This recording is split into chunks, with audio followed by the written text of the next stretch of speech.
here. And this goes here. Oh, I know. There. Good morning. Hey. Ooh. Hang on one sec. Let me just fix this. No, no, no. No, no, no. There.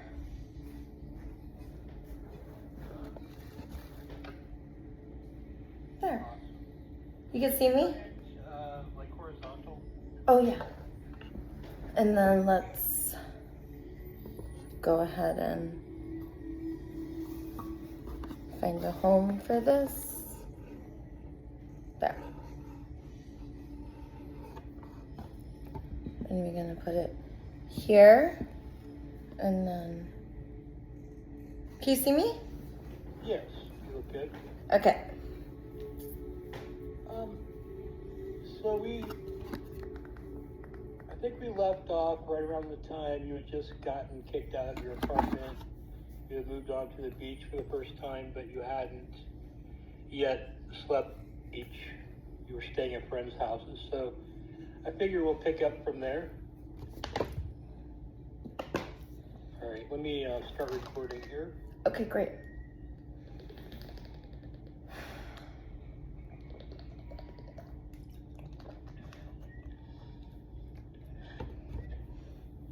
All right, so we took a break. So this is actually the next day. So we're going to continue with the story. I think we left off. You had just moved on the beach. You had been kicked out of your apartment. You hadn't yet slept on the beach. Well, technically, I couldn't get kicked out of my apartment because it was during COVID, but it was not in alignment for me to stay there because the person whose apartment that was subletting to me, they didn't want me there. Okay, and I'm assuming you didn't have a contract either because at this point you're not spending cash money anymore, I believe. Oh, this was the last, so okay. This was in June 2020, and as I said, I had moved to Santa Monica from a 3-bedroom townhouse, and I was in Huntington Beach, and I basically gave that space to this woman, and we had this big falling out, and my way of doing repair work was like I was reading this book called Love is Letting Go of Fear, and I thought to myself, it's really easy to love my children. It's really easy to love flowers, easy to love baby animals, but it's hard to love somebody who's hurting me. And it was easy to love this person when she was being kind and respectful. Now she's not being kind and she's not being respectful. So it's hard to love her. And I saw this as an exercise for my spiritual muscle. And this was when my money basically ran out and there wasn't any left. And also, I wasn't willing. So at the time, I had studied massage, hypnotherapy, and yoga. And I could have taught any of those. I created Flow Strokes, which is a combination of all three. And it was June 2020, before that, probably a few months before that I basically decided I'm not gonna be for sale, and Flow Strokes is not for sale, and if you sell it, it's not Flow Strokes. My landlord person who was subletting to me didn't like this because this meant that I wasn't gonna pay her rent. I was not willing to be for sale anymore. And this had consequences. And one of the consequences was that she became angry and her energy weighed very heavy on me. So I asked my higher self, what do I do? And my higher self said, leave, because you can't stay here. And you don't have anywhere to go, so go to the beach. So I took all my stuff. And something called me. It called me to this hill at Breeze Avenue. And I don't know what it was, but I was like, universe, take me where I'm supposed to go. And I went to Breeze Avenue, and that hill changed me, and I changed that hill. And I proclaimed that this hill will change the world. And I took everything I owned, and I built a little hut out of my stuff.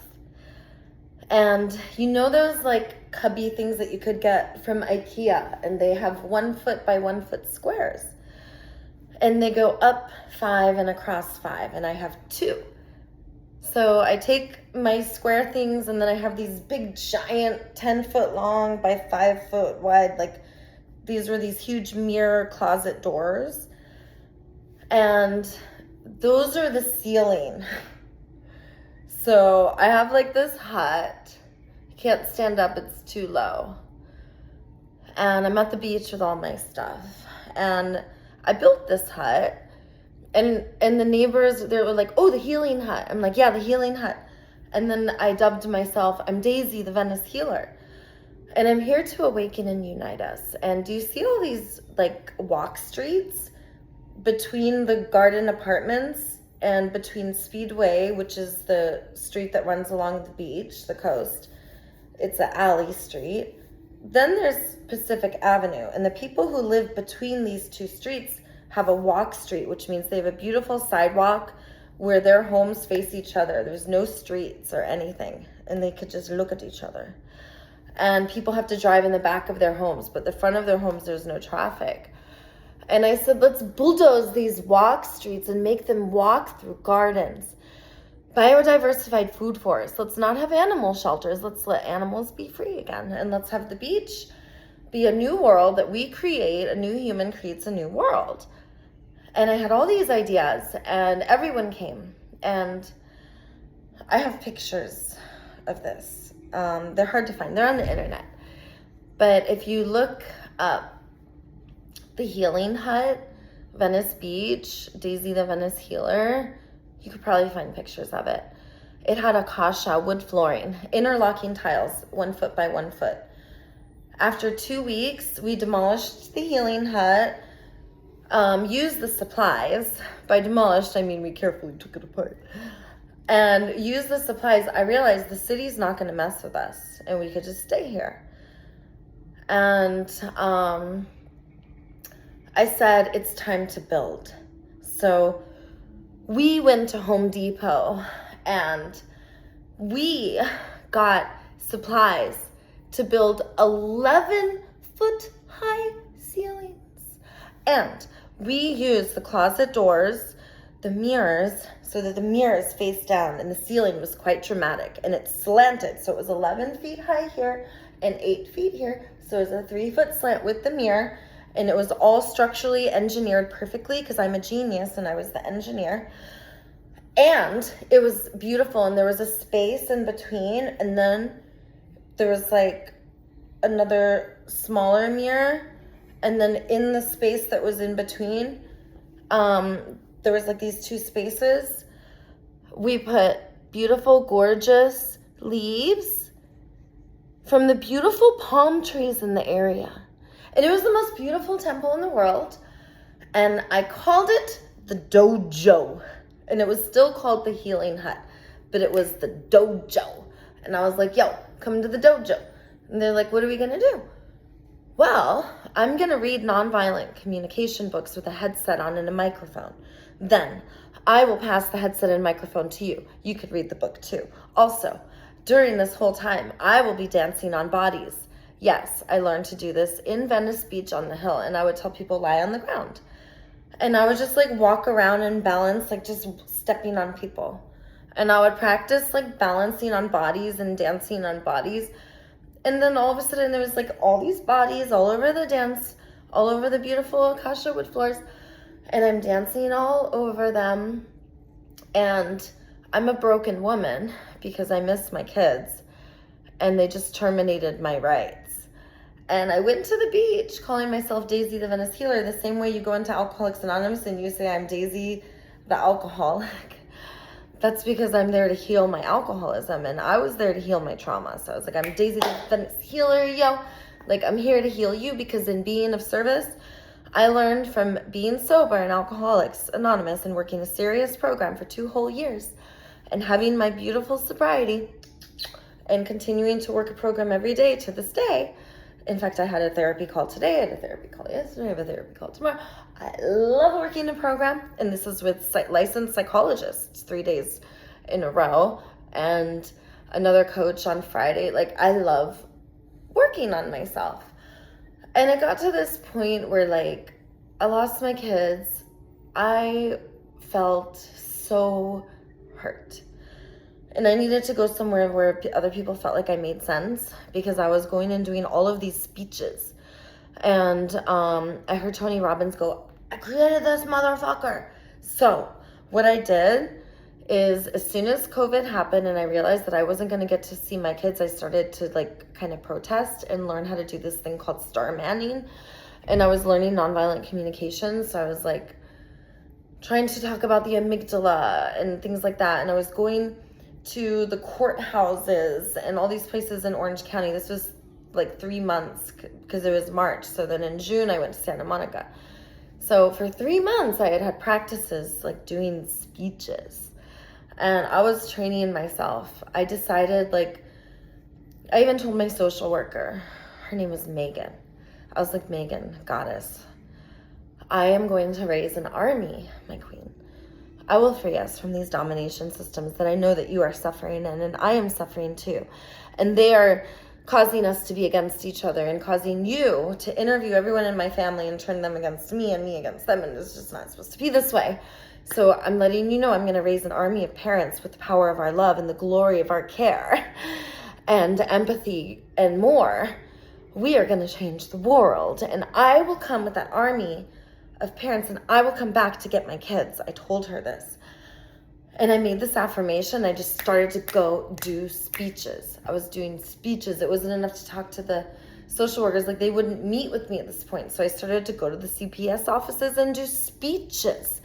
And then I was breaking out in the metal bracelets all the time. So for 3 months in Orange County, I was like getting arrested, going on 5150s. Went to LA County, then I was getting arrested, going on 5150s. And I was catching cases and getting a rap sheet. And this is in addition to the 3 felonies of my kids. Like, after basically a year and a half of parental alienation and the devastation of my bleeding heart on the ground being stomped on by social workers and judges and police and enforcers, playing God with my life, though knowing nothing about me, and not listening to the professionals of my world, just listening to the enemy imaging being done through the investigating. And this was all played out while my kids were like being ridden hard through industry and being abused by foster family after foster family, after placement, after literally spending time in orphanages. And my baby daughter was in an orphanage and went to a group home. Could you imagine being in a group home for babies? And my daughter's 3rd placement, she got adopted in. And my boy's 3rd placement was my mother. And my roommate had just gotten done testifying in court against me, the one who stole my furniture and stole my home during COVID, because she didn't have to leave, so I did. And I played a part in that. And I said, you know, please forgive me. And everything here is a gift to you. I love you. I want you to have it. It doesn't have bad energy at all. It has good energy. There's no bad juju, because everything here has been blessed by me. And all of what you see is yours. I give it to you. Because before leaving my home, like, I left so quickly that I just went to a hotel. And I put all of my stuff, this was like the last of my money, because I wasn't working anymore. And I wasn't going to be for sale anymore, you know, because I wasn't going to sell flow strokes. At this point, I was selling hypnosis, yoga, and bodywork. I wasn't going to sell anything. And I knew this, you know, but I needed a home. And COVID, I didn't have to leave. but it was like the universe told me I had to leave there. And I put all my stuff in the garage.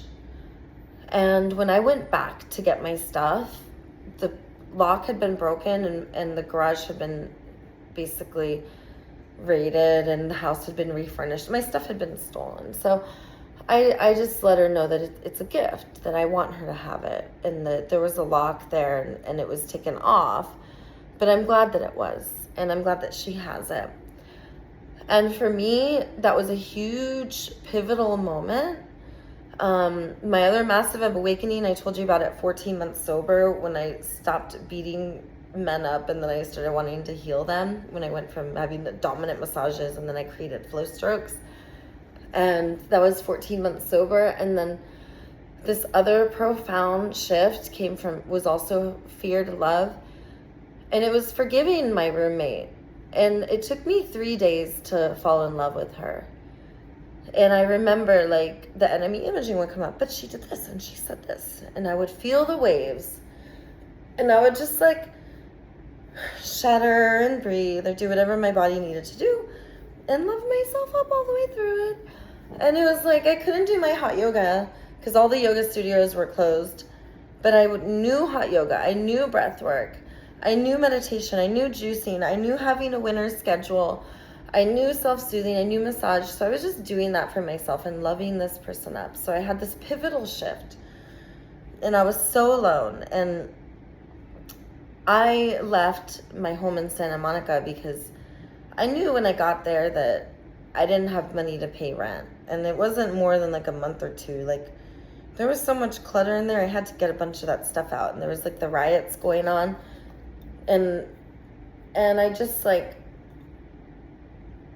you know, I made the mistake of taking a bunch of her books and getting them out of there because there was just too many. And I see that I did it like right after all my stuff got stolen. Then like I got hurt, and then I hurt the woman where I was staying, so I did like the same thing. And then that really hurt me because I was like, whoa, like I repeated what happened. Like this woman stole my stuff, and then I kind of did the same to her. Like I like threw her stuff away, and that hurt me. And then when it came time to steal her home, like this woman was gonna steal my home. She was gonna live in my 3-bedroom townhouse. I was not gonna stop her, and she was gonna live there with me if I stayed. So I thought about it. I was like, I threw this, I basically stole I did stuff, you know, I hurt this woman. I impacted her. I harmed her. And it was done to me. And I said, I'm not going to steal her home. I'm not going to like keep it going. So when I went to the beach, like in no way was I thinking like, I'm the teacher. I have the wisdom. I'm the healer. So that's why I explained to you what healer meant. And that's what I meant. You know, that's what I was saying about how we are healing ourselves. You know, that's what I mean by that. And by the grace of God through me, were you going to ask something? Yes. So at this point, is this when you start to live on the beach 24 hours a day? Thank you for asking. The first night that I put all my stuff on the beach, I made this really cool hut, and this man came over, and he was very wide awake, and he kept coming over and talking to me, and I wasn't able to sleep, and the first night was really scary. So I didn't sleep on the beach again for, you know, a couple of years. And I, you know, like I was dabbling in and out of, like I would get in situations like that. I'd be like, dang, I better start working again. So then I would sell flow strokes and I would have money for a hotel. And then it's like, my stuff is at the beach and I may have a place to sleep, to bathe, but like, where am I going to stay? This happened for 1 week. In 1 week, somebody noticed what I was doing. and there was a man named Dan. And he was the producer of a group called Ecstatic Dance, and they are a community of people who are yoga instructors and healers and Reiki energy workers, and they're light bringers, and they create a space where they get a DJ and everyone dances and moves their body. He was seeing what I was doing because I was on Breeze Avenue on the hill, and right in front of me was 19 Breeze Avenue. He could see my temple, and he was on the ground level, and he was watching me go out there every day reading nonviolent communication. He was a nonviolent communication coach. And Dan knew everything about nonviolent communication, because nonviolent communication goes like this. Marshall Rosenberg says it's 4 things: neutral observations,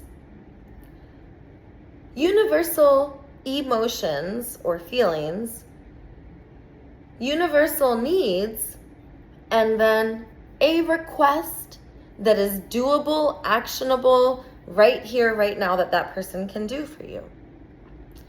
And that is nonviolent communication. And it's this very simple process that I was learning about. And he was not only a nonviolent communication coach, we had so many things in common. Like, he also studied yoga like me, and knew hypnosis and trauma healing. And so we became really, really, really close. He was my best friend for 2 years, but within 1 week, this person trusted me. Everyone in my life for 2 years had abandoned me. I had no friends. I was living at the beach. And actually, I just met my one friend. His name was Blake. And there was this guy, Blake, I was hanging out with. He was my only friend. And then this person, Dan, said to me something. He said, listen, I can see your temple from the beach. And I see your work. I see what you're doing. Stay at my place. I'm leaving town. And you can just have my place. I trust you. And I said, listen, if you trust me, then I promise you, with your trust, I will organize it, I will clean it. Like, what liberties do you give me? And he said, I give you the liberties to do whatever you want to enhance my space, because I see the work that you do and the work that you are doing and the space that you create, and I trust you. And it was just so amazing to hear that, because I did create this amazing space. And I couldn't believe it. It was like, I was homeless for a week, and then I had a place to stay. And that's what enabled me to be able to build that huge structure and create an 11-foot tall yoga studio that the Los Angeles County Parks and Recreation, I went right to their office and I sang a musical. And I sang a musical that I was Daisy the Venice Healer, and I was here to heal and awaken and unite us. Because we are light beings, and we are here to change the world and create a new human and a new earth that is more loving and caring and inclusive of all of life. And that I was going to build a temple on the beach to help all of us. And that it was going to be on the hill at Breeze Avenue where they have the drum circle. And the entire people at Parks and Rec smiled, and they looked kind of bewildered, but they were happy about it. They were just like, wow. So I went and I did it. I did what I said. And while I was building, a Parks and Rec official came, and boy, was he surprised when we were drilling and building a real live yoga studio. And we were building the frame of it, and it was like a building, and it had wood floors, and it was like, this was happening. And he was like, stop it right now. And the police were going by, and the police were watching, and the Parks and Recs guy said, stop her. And I remember smiling at the police and them smiling at me, and they had been giving me props for the past couple weeks, and they really liked what I was doing on the hill, and we'd been talking. And it was during COVID, and I didn't have to move anything. And the police smiled, and they said, we can't do anything about it. The governor says no. He said, not our issue. And then they left. And Parks and Recs guy looked pretty flabbergasted, and I was like, the building continues, go. everyone smiled, seeing that we were pretty powerful. And this happened a lot at the beach. Like, we would do things and everyone would be like, I didn't know you could do that. Like planting a biodiversified food forest, or building a yoga studio, or building a village of 6 tiny homes on wheels that move around and can take people off the ground and meet needs and give someone a home with dignity. And I came up with all of these ideas, like I said, like I was in that space, so I didn't have to sleep on the beach just one night. And then for 3 months, I was at Dan's space, and then he came back. And then I was in hotels for a bit, and then one of my friends, this guy Phoenix, because I was in hotels, I was like having to pay for them. So I was like, oh, I have to work again. And it sucked because I couldn't go be Daisy the Venice healer, and I wasn't doing my temple. And they actually took my temple down right before he came back, because my temple was up like 3 months. So when he came back, it had been taken down. And it was a really good 3 months. And it was exhausting having to go every single morning at sunrise and come back home at sundown, because it was way too dangerous to be there after sundown.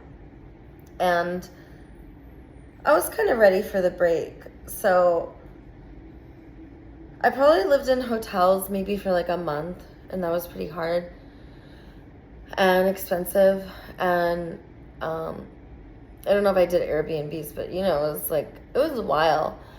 How were you financing that? So when that would happen, like I didn't want to sleep at the beach, so I would have to work. And I was selling flow strokes, and I would make $450 for my expertise, because I would do like a feeling and need coaching session in the beginning, and we would sit down and I would give that person empathy, and I would say, like, you know, what's like 3 things: what's going on in your body, skin in; what's going on in your biofield, skin out, like your feelings; and what are your universal needs. And then I would give them 3 vocabulary lists: body, sensations, feelings, and needs. And we would do this empathy practice, and then we would do breath work. And I would only see clients for $450, because it would have to be worth it for me, because I would have to book a hotel, you know? And it was really easy for me to sell flow strokes. Like, I would include an ice bath, and the person would have to bring a bathing suit, and we would go into breath work, and I would do hypnosis, and then they would step into the healing bath, and I would have like essential oils and stuff, and it would have ice. And it would be freezing cold, you know, like a literal ice bath. And we would get all of the ice from the hotel, because they have the ice machines. You get endless ice. And I would have all this ready. And I would create this beautiful environment with like coconut oils that I would make, and candles, and beautiful healing music. And I would take them into this meditative state. And it was worth more than $450 easily, because it was so good. And after the ice bath, usually that would last 20 minutes. People would be in ice water, and I would be massaging them and taking them into hypnosis, and they could stay in longer, because they would be in such a deep trance and so relaxed. And most people, it was their first ice bath ever.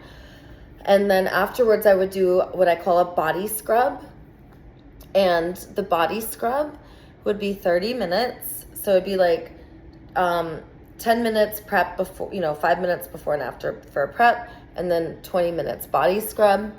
And then the body scrub would be done in like a hot healing bath. So now the person just does ice, and then they do hot. And now it's like a whole other experience where their muscles are melting and relaxed, and there's coconut oil.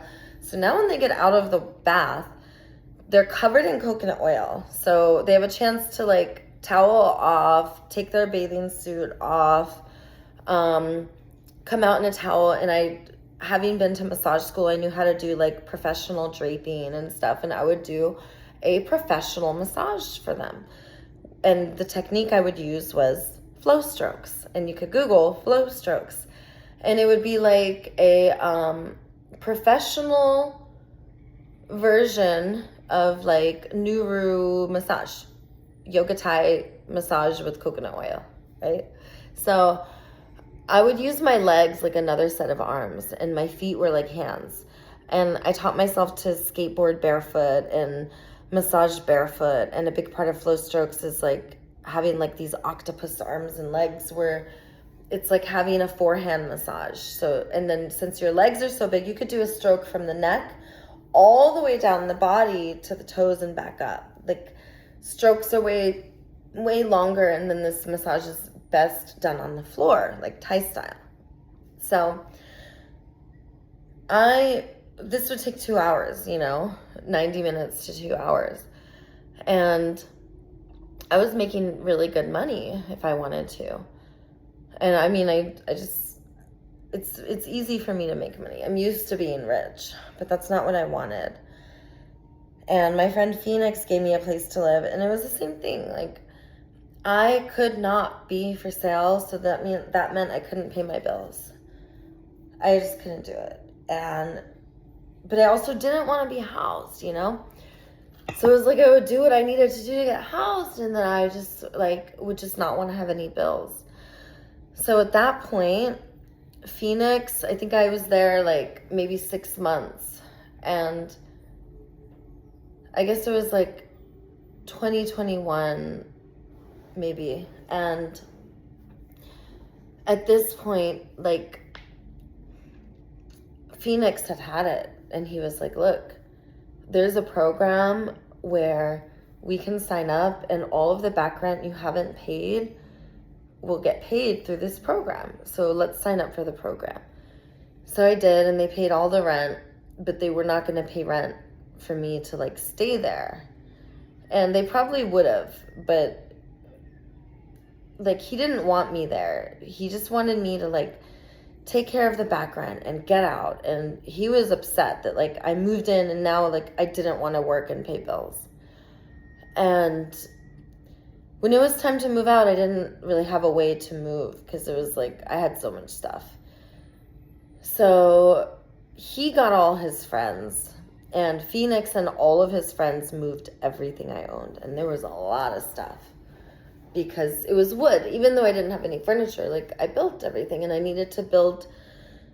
He lived in a studio, and I created this incredible space. It was on the roof, and I had all this outdoor area. So I made the indoor outdoor and connected the wood, and the wood looked like that flooring out there. I don't know, you could kind of see it. So,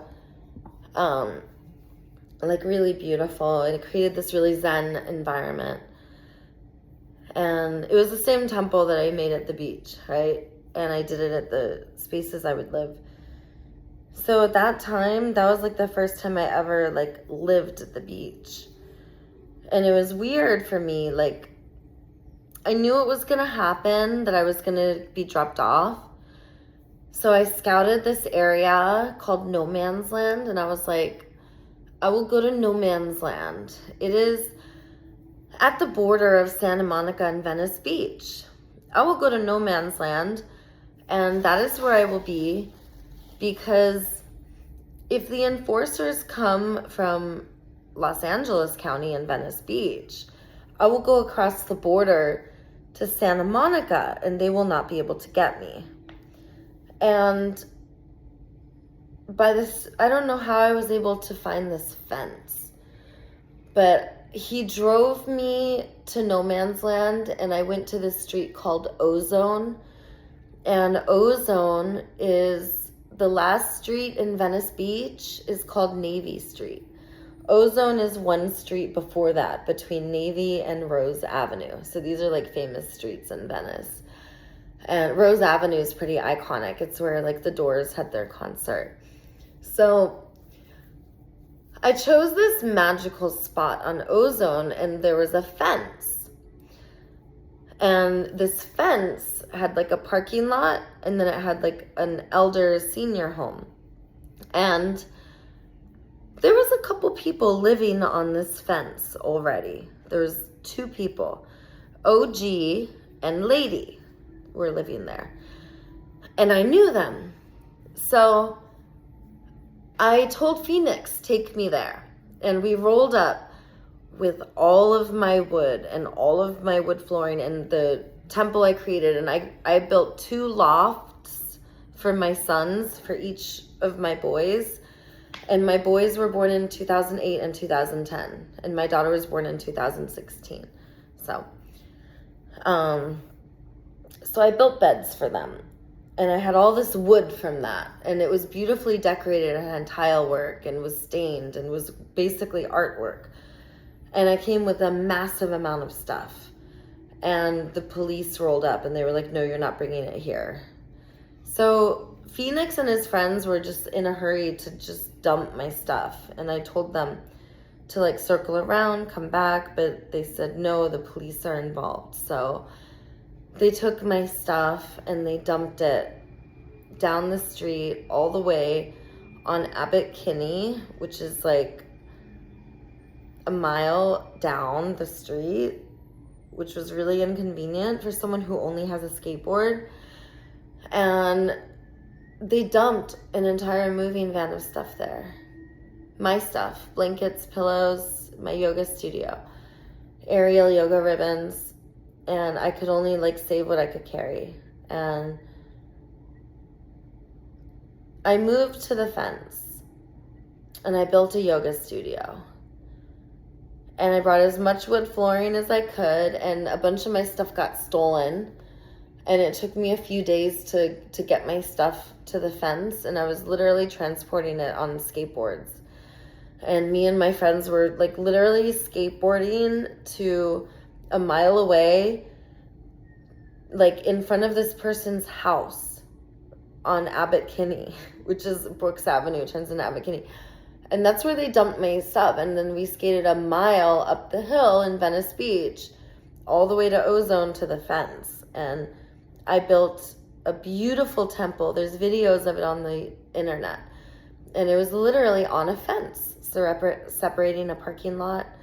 And then a Jewish community center is on one side, and on the other side is a senior low-income beachfront housing. So that's where I lived. I lived between OG and Lady, and I was on the fence, and they let me live there. And I built like a little cocoon.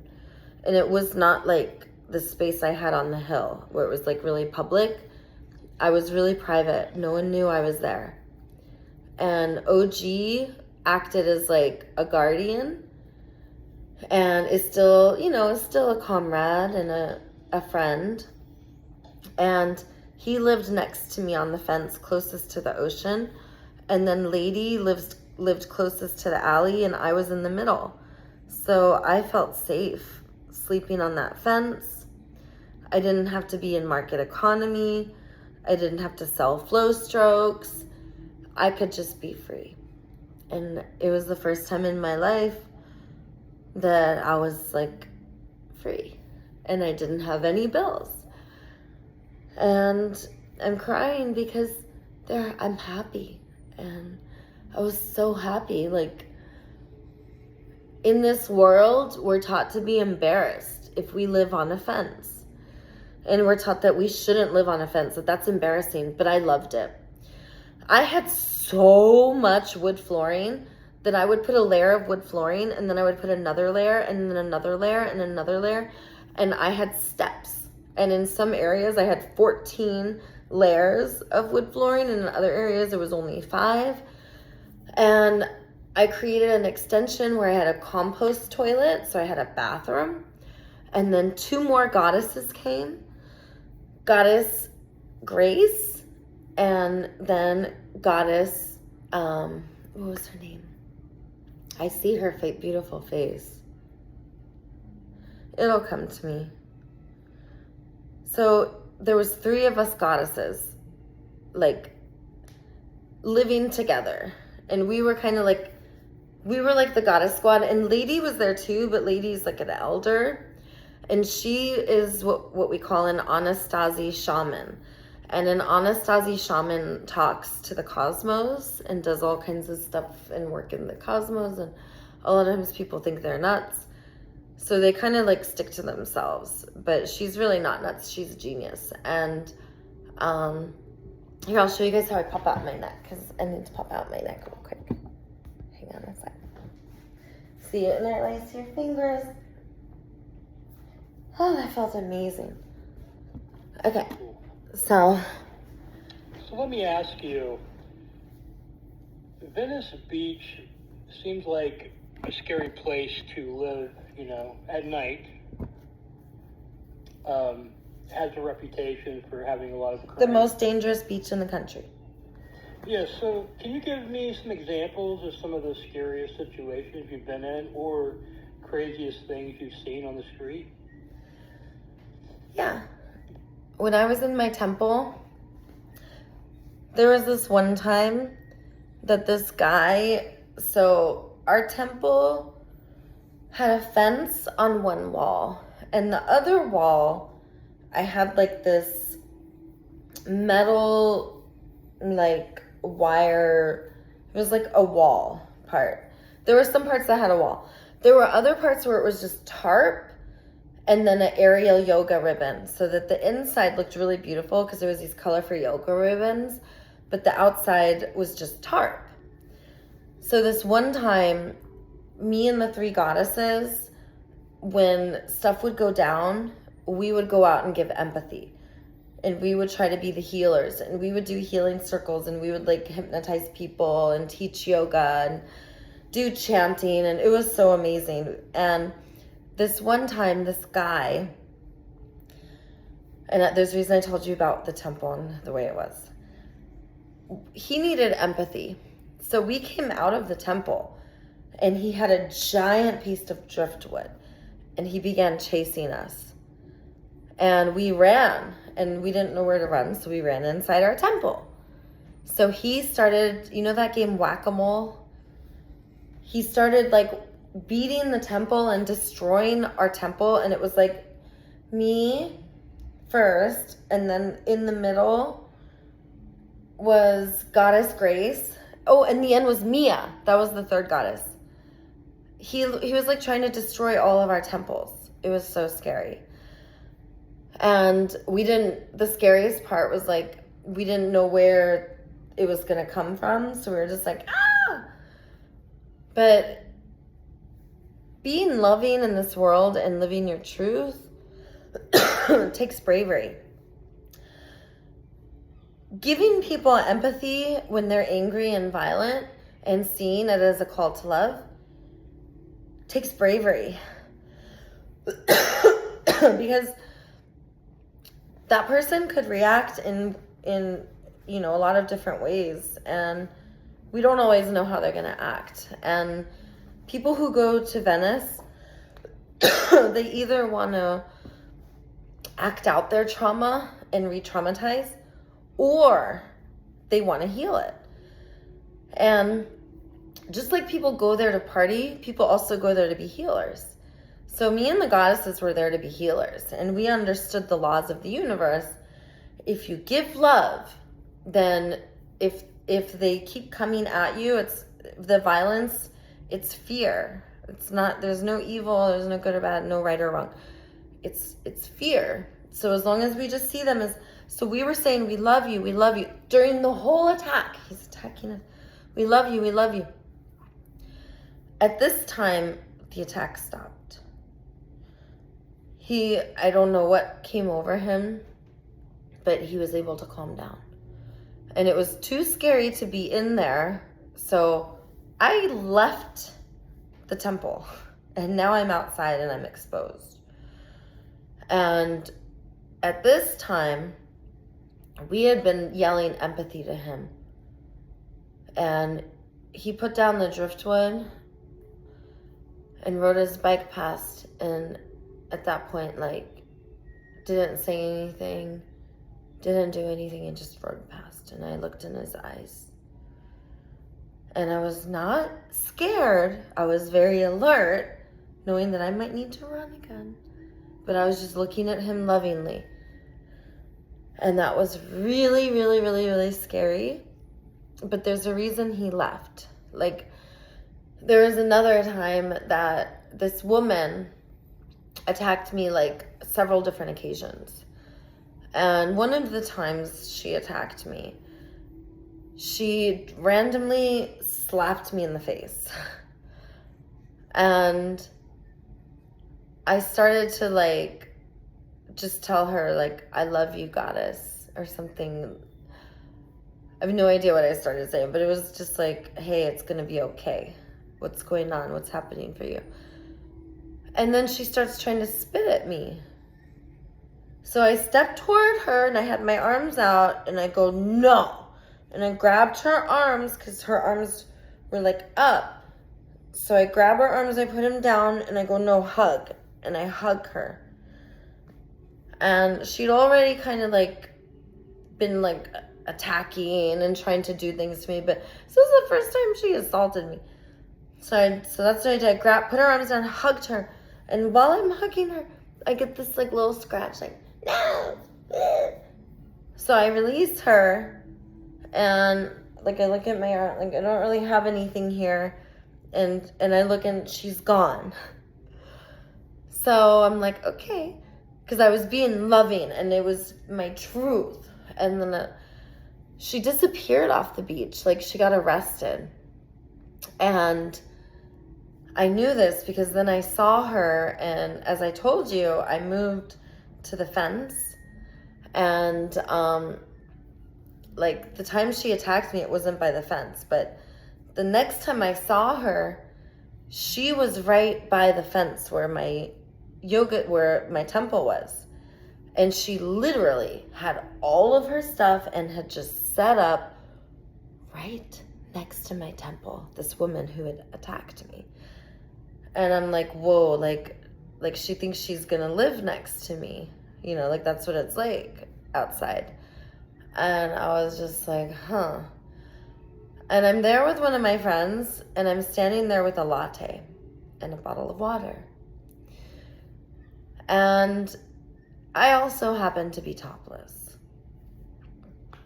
And I'm just like by my temple and I'm with my friend and at the beach and I'm used to being topless. Like this is Venice. I do what I want. And she and I are talking and she's telling me how she just got out of jail and you know, and I'm thinking to myself, yeah, well, you assaulted me before. Maybe you assaulted someone else. So I'm like having this pleasant conversation with her, standing here with my latte and my water. And all of a sudden she attacks me out of nowhere. And it caught me off guard because we were just having this nice conversation. And she hit my latte out of my hand and it went in my hair. And, you know, I wasn't ready for it. So I was like, whoa, goddess. And I took my bottle of water and I go, and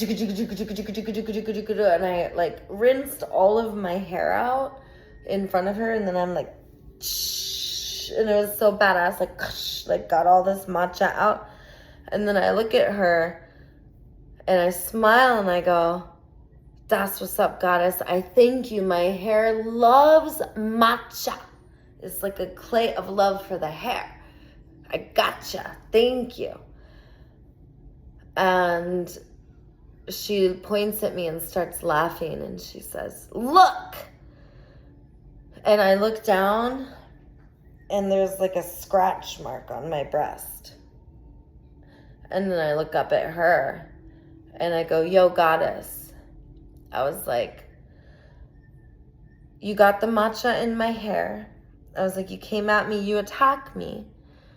I was like, do you realize that this is a call to love? And if I put my arms out to hug you like I did before, that this is a power pose. And this is what I did to her. I go ahead and come at me again. I was like, I'm ready this time.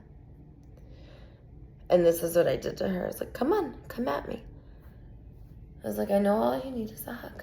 And she starts screaming and packing all of her stuff up and piling it into her arms and zipping up her big, huge suitcase and starts dragging her stuff down the boardwalk. And I kind of start like pacing and following her because she's still screaming at me. So I'm following, I'm listening deeply. And I'm kind of like nodding my head like, uh-huh. And every once in a while I'm like, yeah, Everything you say about me is most likely true. But what part of you is speaking right now, goddess? Like, why are you so violent? Like, what's happened to you? This has been done to you. This is not really who you are. And I'm just like following her. And she left. And I didn't see her again after that. That was the last time I saw her, and that was the last time she attacked me. But that doesn't mean that that's the last time she saw me, because my love is so powerful. And I could tell you more stories. I got a lot. There was another really scary situation where this guy smashed my temple. And my love is so powerful, you know. I'm able to melt and open hearts. This guy, I was not loving with him. He attacked me. Like, it was during the time of building tiny homes on wheels. And I built a temple. I was like, you know, getting ready to move into it and live at the beach. Because housing's been really just an insecurity for me. So, for a long time. So I'm like, I have this gorgeous temple. It's like a piece of art. And it's on wheels. It's so beautiful. And my friend Yoshi's sleeping in it. And I wheel it every day to Santa Monica so that the 5-0 doesn't destroy my artwork and demolish my future home. So I wheeled my temple to Santa Monica, and I was right over the border of Venice Beach. And there's a big difference. Like, in Venice Beach, there's always backup. But in Santa Monica, there's no backup. Now, I could deal with the women attacking me, but if a guy attacks me, like, my only option is like run away. Like, at that point, I don't want to put my arms out and try to take someone on who's coming at me at that point, you know? So you want to size up your enemy and be smart with that. So this guy was not someone that I wanted to do that with. And he got triggered because he was most likely on some kind of a substance. It doesn't really matter. But basically, like, I offered to do some healing for him. Like, one of the things I like to do is I like to do acrobatic body work and dance on bodies. Flow strokes. Flow strokes is my creation. So I offered to do flow strokes for him on the grass. And I was not going to let him use my jacket. And I'm about to do flow strokes, and then this other guy comes over, and I offer my jacket to him. And I do flow strokes on him. And then now I'm going to do flow strokes for this other person who is most likely unhoused and going through stuff. And he asks me if he could do it on my jacket, just like this guy did. And I said no. I don't want you to, because I don't know you like that. And please use like your own jacket. And this caused him to get really triggered and start screaming and yelling at me and attacking me. And it was really scary. And he chased me away. And when I ran away, then he started to grab my skateboard and my water bong and my belongings. And he proceeded to throw my stuff everywhere. So then I have to like run back. And when I run back, then now he proceeds to like try to attack me. And there's like a big piece of, because I do woodwork, so there's like a 2x4, like a big long piece of it. And it's just like a piece of my art that I'm using, and sometimes I use it to balance with, and it's pretty long, big piece of 2x4. He picks this thing up and starts like trying to attack me with it. So I have no choice but to let him like break my bong, throw my skateboard, smash my temple. It was so scary. Nobody would help me. I'm asking people walking by. No one would help me. It was really scary. Later that day, actually right when that happened, I flagged down the police, Santa Monica police. They see him. They didn't even do anything. They didn't get him. They didn't do anything. It was really annoying. And it sucked. And I realized that police don't do anything. So I had to do something because that guy was dangerous. And I'm Daisy the Venice Healer, and we can't have guys like that attacking women at the beach. So I decided I got to find this guy. So I put the word out, and sure enough, we found him. And he set up in front of Starbucks, and he was in Venice Beach. And I went and got the Brooks Boys, also known as the Wolf Pack. And they're like a local gang of enforcers. And it's like the local vendors and community members and people who live there. It's like the locals coming together. And it's not like organized crime. It's just like local enforcement. Like, we don't need to call the cops. We just get the enforcers. So 8 people dragged this guy who, when we found him, he was yelling violence to the boardwalk and was out of control. So 8 people, you know, had to drag this guy because he just started attacking people. And then when everyone came, he starts running away because I went over first, and he starts running down to attack me. And then the wolf pack's right behind me, and he starts running away. It was like this whole thing. But they could see what I was saying, that this guy was really dangerous. And I was like, look, watch, I'm going to show you. And I went over. Sure enough, he went to attack me. And here's one thing that I'm going to tell you, because I'm a superhero, right? So I'm going to tell you something about being a superhero. The villains are not villains. It's a call to love, and they need empathy and support. They need trauma healing. And I'm going to tell you something about them. Their most likely victim is going to be nature, like animals and plants. Their next most, the vulnerable bugs, they're going to hurt those. And then they're going to move up the ladder of vulnerability. And then it's going to go babies, kids, women, elderly women. And then it's going to be elderly men. And very, very last is like going to be picking on mature, healthy, strong men. They're the least likely to get bullied. And yet, they're the least likely to be victimized. Yet, they are victimized all the time. So think about that. And as a superhero, knowing that it's more likely for women and children and animals and vulnerable to get victimized, I'm a superhero. I know I got to pay attention to that. And if I see someone doing that at the beach, and I know that this guy is going to be attacking kids, he's going to be attacking elders, he's going to be hurting animals, he's going to be going after women. But he's not going to go after men. No, especially if they're bigger than them or more than them. And it's just always the same. It's always the same, whether it's like John the bully coming to the beach, yelling stuff at me for over 4 years. This huge boxer guy that's like 6'5", an elder guy, he's like probably 65, 70, lives in his car, comes to the beach just to harass women every day like me. But if I'm there with King Big Ben, my partner right now, he won't say anything. So I know that's how bullies are. So with this guy in particular, I go and I get the wolf pack because they don't like bullies, just like I don't. And I'm Daisy the Venice Healer. And I'm really powerful. And part of my power is I know when to ask for backup.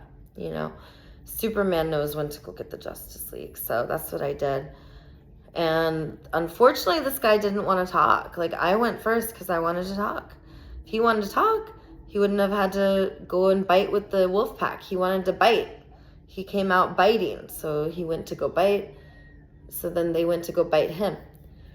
And they chased him, just like he chased me. And I didn't ask for any of that. But that's what needs to happen, because the vibrations cancel each other out. And then maybe he's not going to do that again, because he knows that I'm going to go get the wolf pack.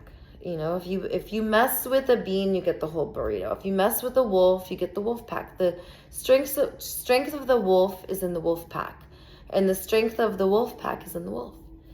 And if you know that, then you'll know why a crow will dive bomb and attack, and the way that this crow will behave against a predator bird many times its size. You'll be like, that was a brave crow.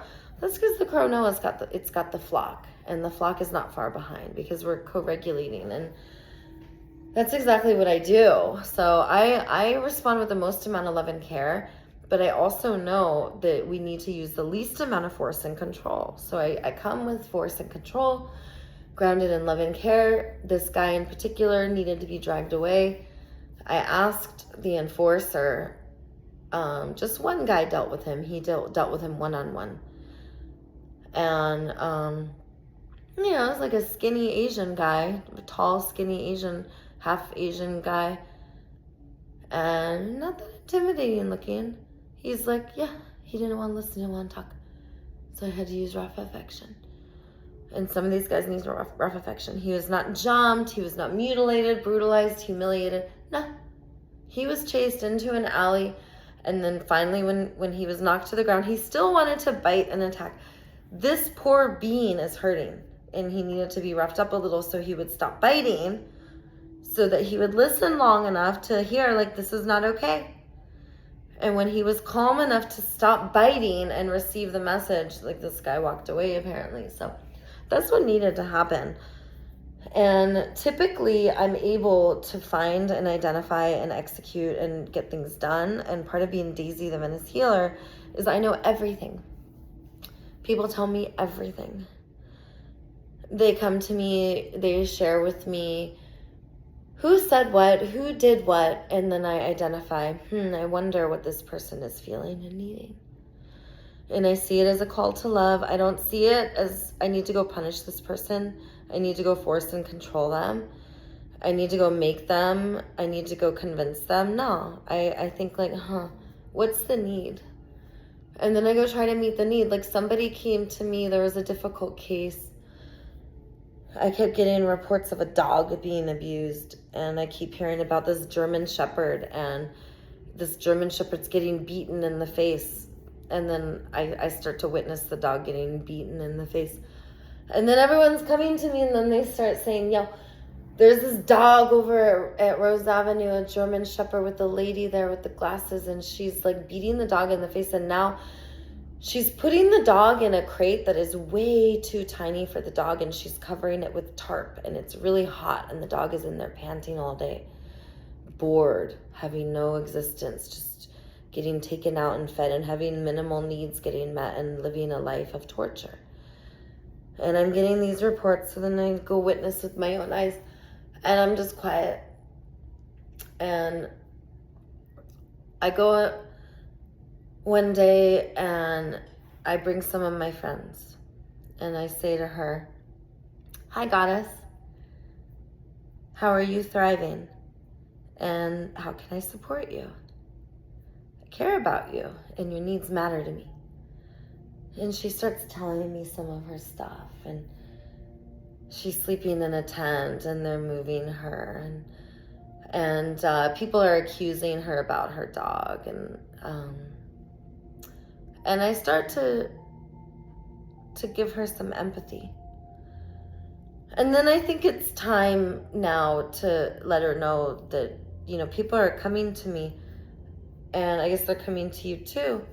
And, I'm here to talk to you about that, and I'm here to see if I could bridge the gap, to see what's happening for you, and if we could meet your needs, because there's some kind of disharmony and lack of resources or support. Otherwise you wouldn't be doing this. And the reason you're hitting the dog and you think it's okay is because that was done to you. And that makes sense, because I used to hit my dog in the face, and I used to hit my kids, and I used to get humiliated the same way. And in order to break those chains, I had to talk about it the way I am right now with you. And I also broke the chains of alcoholism and cocaine and all sorts of attachment style and strategies to meet my needs that are no longer beneficial to me, and I've had to let go. I call them behavioral patterns. And I take these target behaviors, like hitting in the face, and then I look at them without shame, and I will identify like what I want to do instead by looking back and using the foresight of using the hindsight of what I wish I did instead of hitting. So maybe I wish I took a break, or wish I called an empathy buddy. And then I will create foresight by imagining what I do in the future. And she told me she was interested in learning about this, but that she was going to be moving soon to the Netherlands to go on this amazing journey and like create all this positive change. And she didn't want to hit her dog in the face, but she was just trying to discipline her. But she agreed like there was better ways, and she was used to getting hit in the face, and that was normal to her. And she could see that that was not within her values either. And I constantly have these conversations with people at the beach. One of the less triggering things, I want to give you like a range of what I deal with, you know, and I could give you a lot of examples of whatever you want, but I'm going to give you a range. One of the kind of unlikely people, but I work with the, police. I work with the city workers. One of the Parks and Recreation officers came over to me, and he came out of his car, and he said, "There's a woman, and I pay her for her company. And I feel as if she doesn't care about me or honor my time, and she's just using me for money." And I asked him, I said, "What does she use to numb out before you guys are intimate with each other?"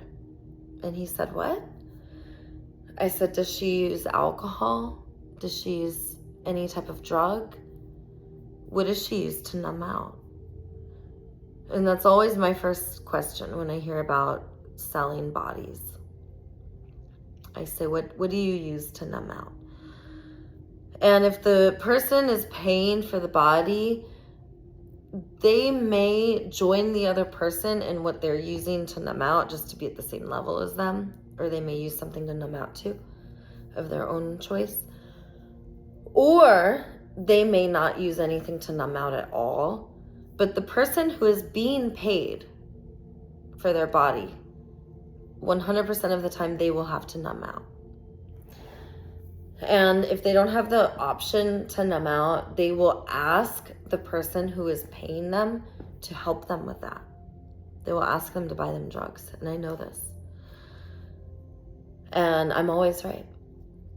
And he said, "Oh, like she smokes fentanyl."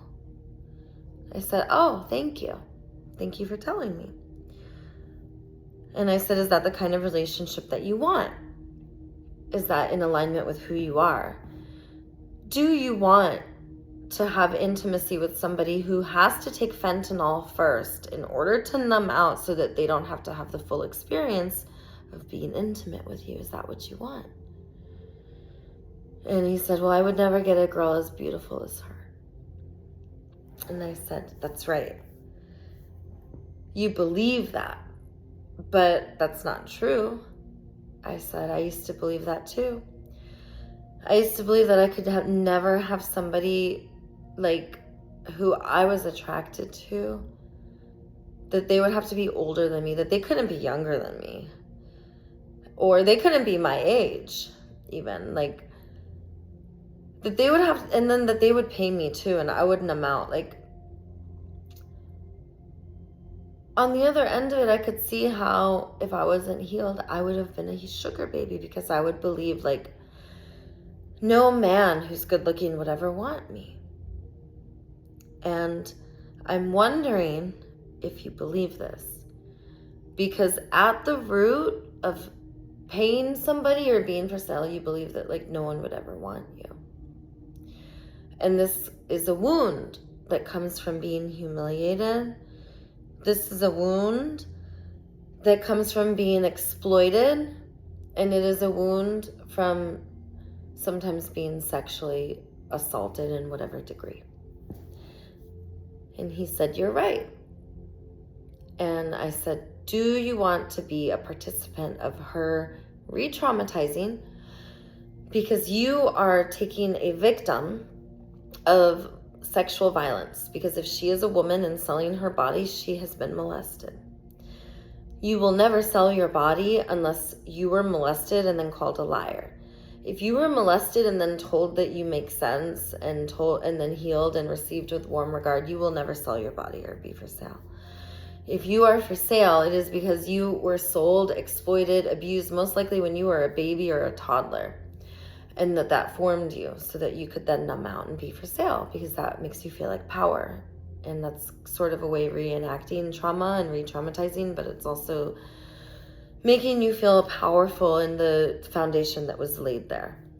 And it's at least better than what happened. And I said, do you want to work with the foundation that was put there and make it different? Or do you want to keep playing with that same foundation? And he said, what do you mean? And I said, do you want to keep having these unhealthy relationships? Because there's the dismissive attachment style, disorganized attachment style, and anxious, preoccupied attachment style. And then the fourth one is the integration piece, where we're fully healed and in the space of healing our trauma and becoming our best, highest self. And that is the secure attachment style, when we are truthful, transparent, and honest, and there is no separation between our thoughts, our words, and our deeds. And secure attachment style means that you are not afraid in your relationships. You do not withhold information. You do not sell your body. You do not create sacred things that we do together. Like food is sacred, our body is sacred, sex is sacred. You do not make that for sale. And these are injuries that I'm constantly wanting to heal, whether it's like making our food not sacred, making sex not sacred, and helping poor people. And poor people are just the victims of domination systems, and domination systems are just market economy married to government. And market economy married to government is just a manifestation of the kings and queens, and kings and queens are just a manifestation of those of which we outcasted from our tribe. And if you want to go even deeper down the rabbit hole, those who we outcasted from our tribe were the parts of ourselves that we were not ready yet to heal. And because we were not able to do the healing and integration work, and we outcasted others, those outcasted became conquerors. And once they became conquerors, they became rulers. And once you have rulers, then you have laws. And once you have laws, then you have taxes. And once you have taxes, now you have enforcers. And then that's how we became market economy and government. And you need market economy and government. They have to marry each other, because that's what kings and queens do. So Daisy, the Venice healer, understands this. And one of the wounds is animals get enslaved, children get enslaved, we get enslaved. And we get enslaved by being workers, and then we pay taxes. And who's the kings and queens? The top 1%. And in order to be the top 1%, you have to be even more traumatized than the rest. So the Donald Trumps of the world are actually the most traumatized. And we're all in varying stages of healing, right? So it doesn't mean that like everyone is traumatized the same. Like we're all in different stages of developmental learning and growth, and it's all in a spectrum and dimensional.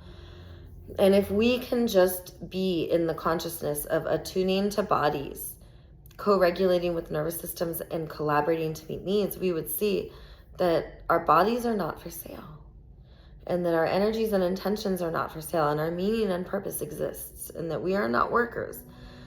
And that at the root of taking ourselves out is not feeling alive. And if we don't feel alive, we won't want life. And that's why we will unalive ourselves, because we want to have a meaning and purpose so that we have a reason to be alive and we feel alive. And if we feel alive, we want life, and then we're alive.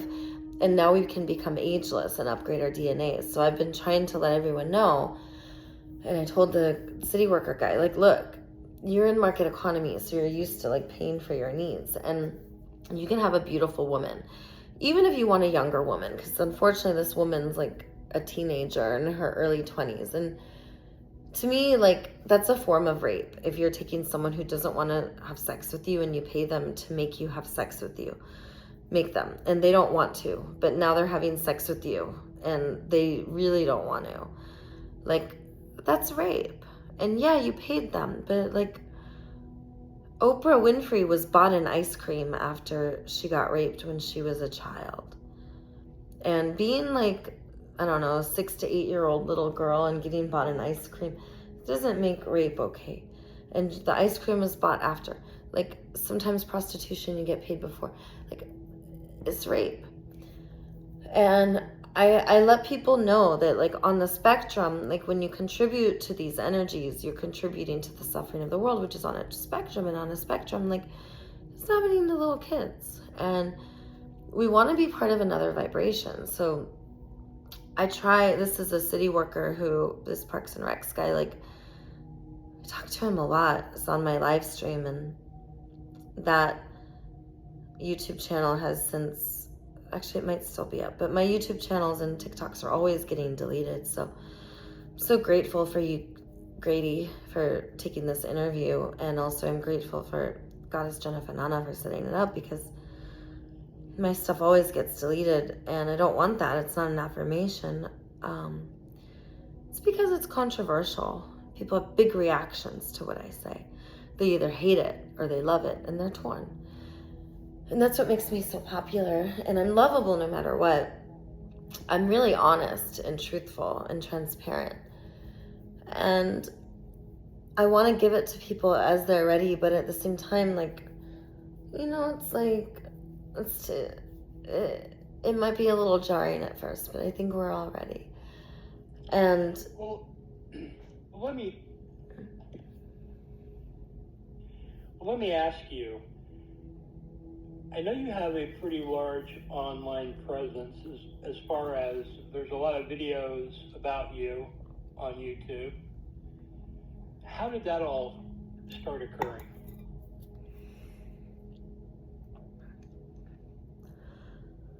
I was doing my speeches since March 2020, and I was wondering why no one was, like, getting it viral.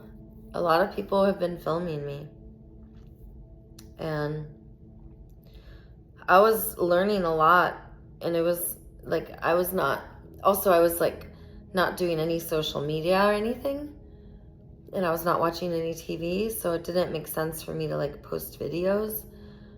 But I mean, people were filming me from the beginning because I was doing cool stuff. And I was surprised my stuff didn't go viral sooner, actually.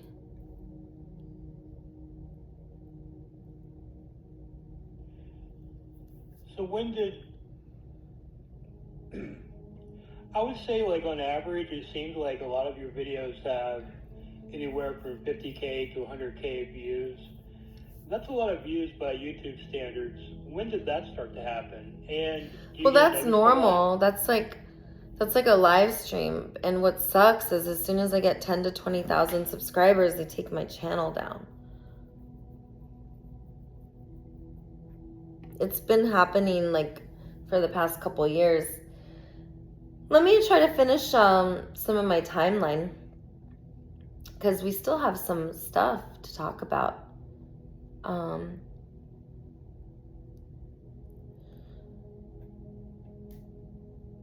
When I moved to the beach and I was on that fence, within like 3 or 4 months, other people started moving to that fence. And it wasn't just me, Grace, Mia, and OG and Lady. Like, now, like, a bunch of people were coming. And that sucked. So the jig was up and they moved us. And there's a video of me called Homeless Healer Yells at Cops that on Santa Monica Close-Up. Right when I got kicked off that fence was when Santa Monica Close-Up started to film me. And German in Venice was shortly after. So when I moved to the beach on Ozone was when the YouTubers started to notice me, because once they got me off the fence, like, not only was I used to being homeless for three or 4 months, but now I was getting used to getting moved all around. And I was getting used to getting my stuff thrown away. And there's a video of me called Homeless Healer Yells at Cops, and you can see how much stuff I have. And if you go to Santa Monica Close-Up's channel, Homeless Healer Yells at Cops, I have like a green long sleeve shirt, in these little yellow shorts, and you could see all my wood flooring and all of my beautiful woodwork and all of my pillows, and you could see all my stuff. You could see my temple. And I built a yoga studio in Santa Monica. And they came and they threw my stuff away. They threw away everything I owned. They put it in the trash. So the next video was them arresting me. And that was like healer gets arrested. And you guys could see me getting arrested because they threw away everything I owned. And I had like this infrared light that I would use. I had a generator for power. All of my clothing was gone. Everything I owned. I was so upset. And that was my first experience of everything I owned, except for what I had on my body, getting thrown away. And the city swooping in like that, like, it only takes them like 20 minutes to throw away everything you own. So you know how like someone leaves to go get groceries and they come back and their house burned down? During the fires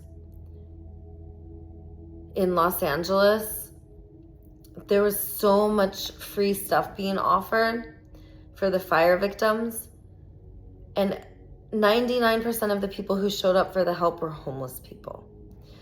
What people don't realize is when you try to support a fire victim, that's like a laughing joke to homeless people. Like, that's hilarious. You yuppies are sad because all of your stuff burned down one time.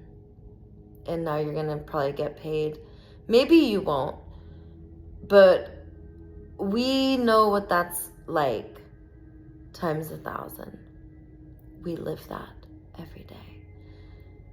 And I want you guys to look that up. Like, anytime they try to support anyone, it's like, oh, let's support the fire victims. The poor people need it. Like, you guys are trying to help the yuppies that had bazillion-dollar mansions burned down, while there's people literally living in trash, filth, and excrement, like poop and pee of all different creatures, and death. There's dead bodies everywhere. There's rat traps with dead bodies. There's roadkill in the streets of dead bodies. There's dead bodies of our own species because of drugs or because of fatalities or because of violence. There's death everywhere. There's filth everywhere, and there's trash. And it's hell on earth. But the rich people think that they could create artificial harmony and artificial balance and artificial health and cleanliness because they can open a door or open a gate or go through a fence, and then all of a sudden everything is manicured and pretty and clean, and there's not trash and death and filth all of a sudden. They think that they are separate from what is outside their fence. They think that they are separate from what is outside their front door. And they are not separate. And it's a laughing matter, really. Like, there's this Indian restaurant. They're like, all of the fire victims can come for free lunch. There was a giant line out the door of homeless people every day. And they stopped giving away the free food because none of the fire victims came. What does that say? And I kept learning these lessons, and having come from incredible privilege and having known what it's like to be the Donald Trumps of the world who have no idea what it's like, the Kamala Harris, the Bidens, the people making the rules and laws who have no idea what it's like getting arrested, who've never known what it's like to put on a pair of metal bracelets, who've never been thrown into a jail cell, who've never had their kids put into a foster home, who do not know what it's like to have social services examine them and rip their family apart and destroy their life at home, who will never ever probably have to spend a day in these systems, who don't know that you can't live off $220 a month of general relief, and that $280 a month, less than $10 a day, is not enough for food, and that it's not okay to give someone not enough to live on and then expect there not to be violence. Like, I began to see that there was such a separation. There's two different worlds, that there was the yuppies and the misfits. That people who had money created a world for other people to live in, but they never lived a day in it. They didn't know that it doesn't work. They didn't know jails didn't work. They didn't know that a 5150 does nothing. They have no idea that getting arrested is really traumatizing. That if you go through the process of getting booked and that you have to be in a room that there's not even enough to be on a cold bench to lie down, you have to lay down on the floor. You might not be able to lay down on the cold floor. You might have to sit on the floor. You won't be able to sleep. You'll be there for days maybe in a booking. Like forget inhumane. It's like torture.